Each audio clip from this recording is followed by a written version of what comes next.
So the left portion, that is our porphyria. So what is porphyria? It is the abnormality in the synthesis of heme.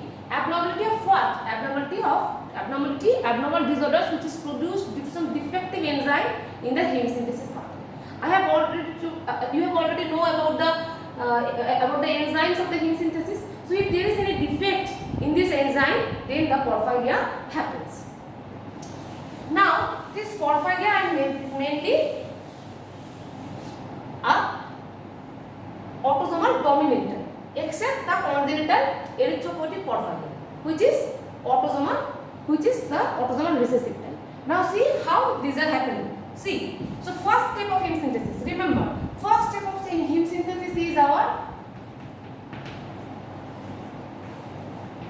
succinylcholine plus glycine. No, and the enzyme is here allosynthetase.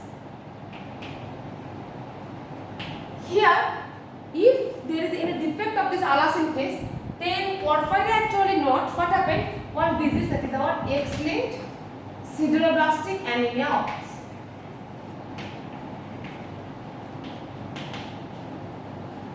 Then in the next step, that is our, so it is the first step.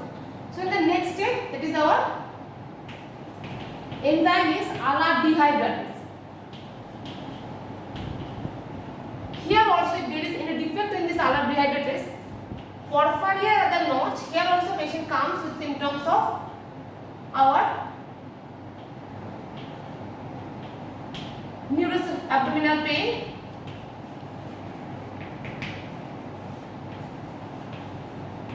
and neuropsychiatric disorders.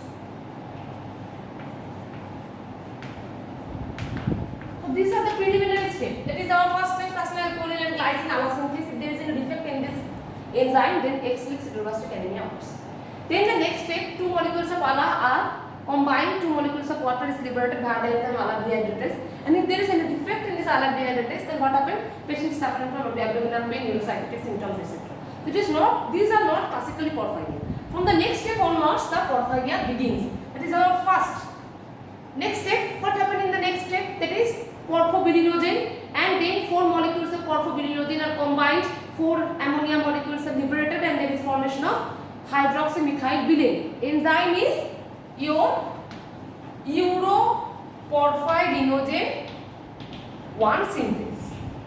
So if there is any defect in this uroporphyrinogen 1 synthase, then the porphyria happens. What porphyria? It is known as acute intermittent porphyria. This porphyria is known as acute intermittent porphyria. Clear, students?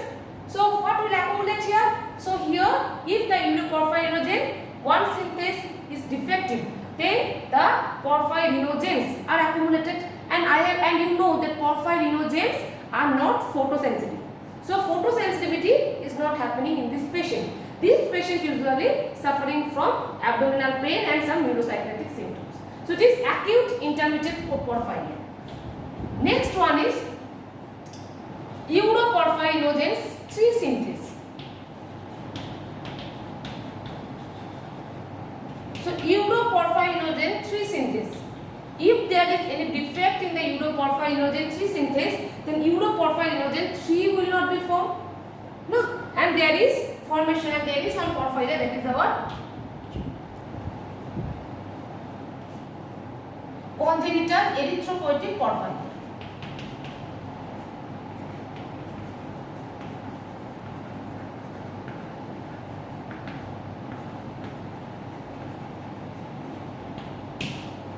So it is congenital. So first one is acute intermittent porphyria. Next one is congenital erythropoietic porphyria. One important feature about this congenital erythropoietic porphyria is that it is the only porphyria which is transmitted as autosomal recessive manner. All other porphyria are transmitted as autosomal dominant manner, but it is autosomal recessive disorder. It comes in MCQ, and it is erythropoietic, as the name implies. Erythropoietic porphyria. We can also classify porphyria in other two types. That is our erythropoietic porphyria and the hepatic porphyria. That is which organ is mainly involved or mainly involved in this type of, or mainly affected in the porphyria. You know that the heme synthesis are mainly occurring in the erythroid tissue, that is our bone marrow, and in the liver. So whether which organ is mainly affected? If it is the erythroid system, that is our bone marrow is affected, then it is erythropoietic porphyria, and if it is the liver which is mainly affected, then it is hepatic porphyria. Three porphyria are erythropoietic porphyria. First one is this allosynthes, X-linked sideroblastic anemia. This is erythropoietic.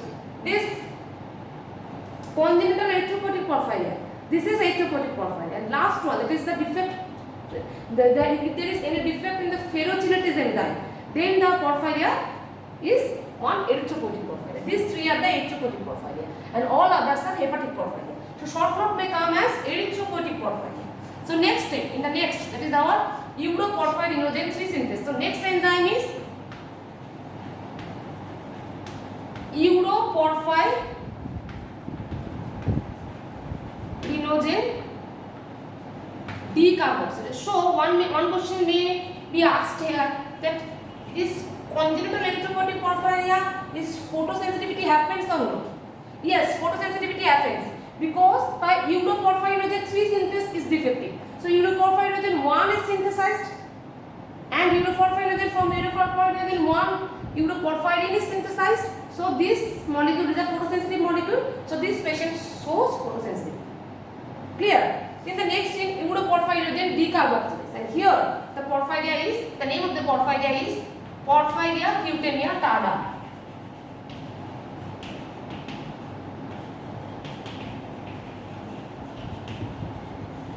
So it is Porphyria cutanea tarda.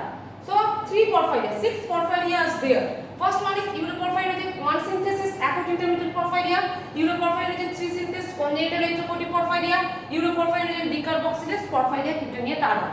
And these two are not actually porphyria, but they are the defect in the pathway of heme synthesis. Okay, so up to this, that is 3 porphyria I have completed. Next, the next 3, that is our next one is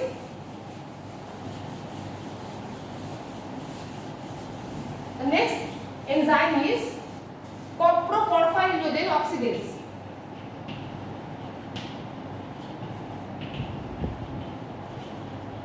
If this enzyme, this is a mitochondrial enzyme, and if this enzyme is defective, then the porphyria is known as coproporphyria. The next enzyme is, it is 4th.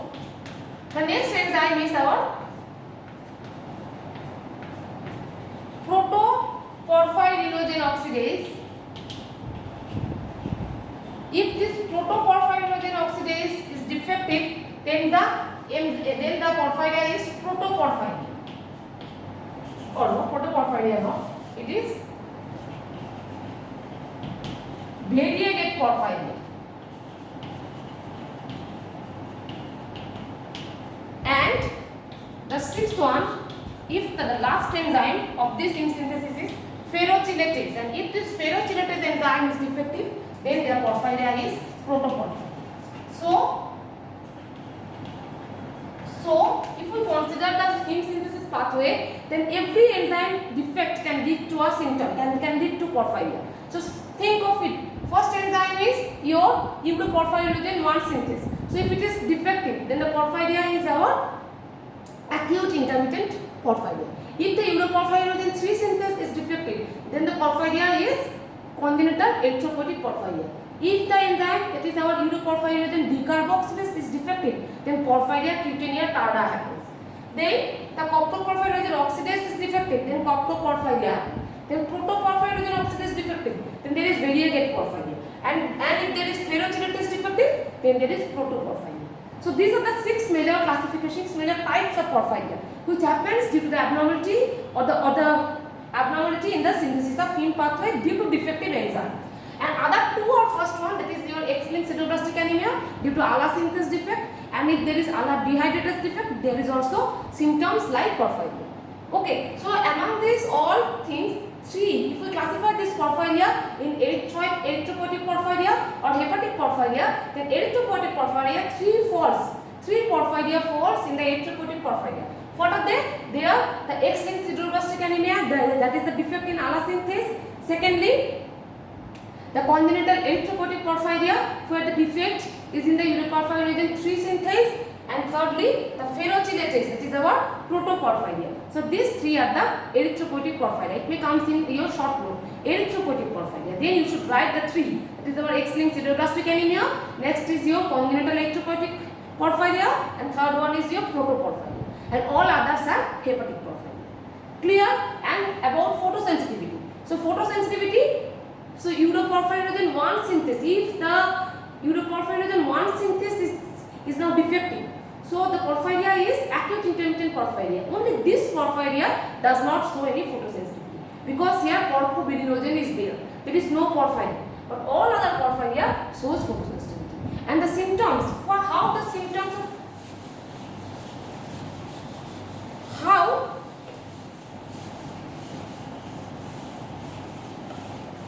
what is the reason behind the symptoms of this porphyria? See, first one is patient mainly comes to the physician with two symptoms. One is your abdominal pain and some neuropsychiatric feature.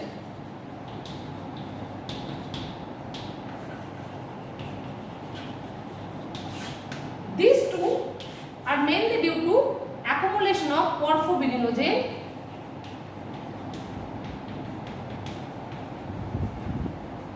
and aminolevulinic acid. So any inborn metabolic disorder, if there is if the symptoms appear, if there is defect in this portion, then the symptoms appear due to accumulation of the previous compounds or due to lack of the forward compounds.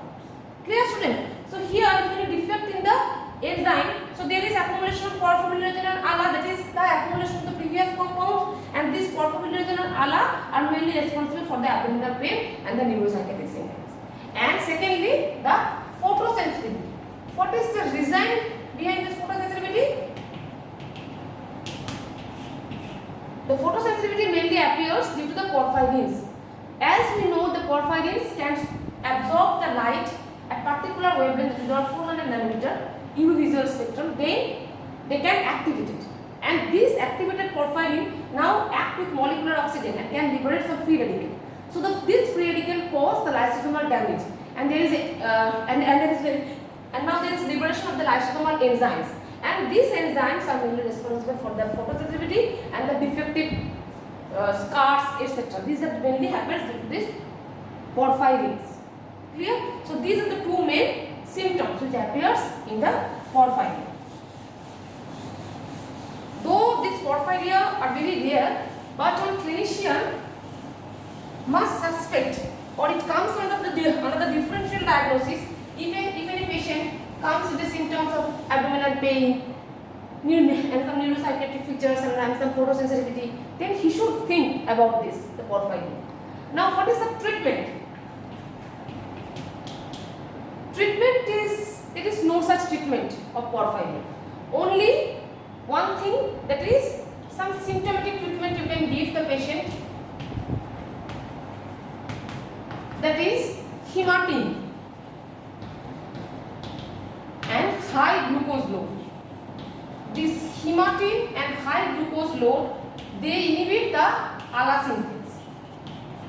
So as the ALA synthase is inhibited, so the heme synthesis procedure is stopped. So this procedure is blocked mainly. So the main culprit molecule is in decreased synthesis. But this patient, sometimes it has been seen that the patient is asymptomatic. But when he takes some medications like bisulfalvine, barbiturate, then the symptoms appear. Why after taking this medication the symptoms appear? You can say it. That when these patients take this medication, then this medication activates the cytochrome P450 system, so the heme is decreased, and ultimately there is de-repression of the ALA synthase molecule. So the ALA synthase now become activated, and there is more and more heme synthesis. More and more heme synthesis pathways, so the enzyme is blocked in heme synthesis pathway, the particular enzyme is blocked, and more the culprit molecule is synthesized, and the patient becomes symptomatic. So after taking this medication, the symptoms aggravate in this patient. And another thing you can give, as there is photosensitivity, so to get relief of this photosensitivity, you can give some beta carotene and some sunscreen. And how you can diagnose this patient? By taking appropriate family history, because they mainly run in families, and also by giving by some laboratory technique, by diagnosis, by seeing the porphyrin molecule. Here mainly the porphyrin molecule, how we can identify the porphyrin molecule? Here mainly the photosensitive appearance, it is the Schoret band. Here lies the importance of Schoret band. So if we made a solution of it with your organic acid, and we give some and we give some UV visible light, then at 400 nanometer, if a band spectrum, if the band is appear at 400 nanometer, then you can see, yes, this solution contains the porphyrin and the patient is suffering from porphyrin. So by seeing this, we can diagnose the patient. So all about this porphyria. Clear, students? So what is porphyria? It is the abnormality. It is the abnormal disorder which mainly appears due to the defective enzyme in the heme synthesis pathway. We can classify the porphyria in two main types. That is our hepatic porphyria and erythropoietic porphyria. So all the porphyria are hepatic except three, that is our X-linked sideroblastic anemia, congenital erythropoietic porphyria and protoporphyria, and all others are hepatic porphyria. And the enzymes the enzyme for which defect the porphyria appears. There are mainly 6 types of porphyria. First one is your acute intermittent porphyria, then one is your congenital erythropoietic porphyria, porphyria cutanea tarda, coproporphyria, variegated porphyria and protoporphyria. So these are the 6 main types of porphyria. So symptomatic, what treatment you can give the patient? Some symptomatic relief you can give the patient. And also you ask the patient, if it is diagnosed case of porphyria, then you ask the patient not to take any type of medication which can activate the cytochrome P450 system. Otherwise, there is depression of the R synthesis molecule, and there is more and more heme synthesis. Ultimately, the symptoms now can be precipitated. So this is all about the porphyria. Thank you.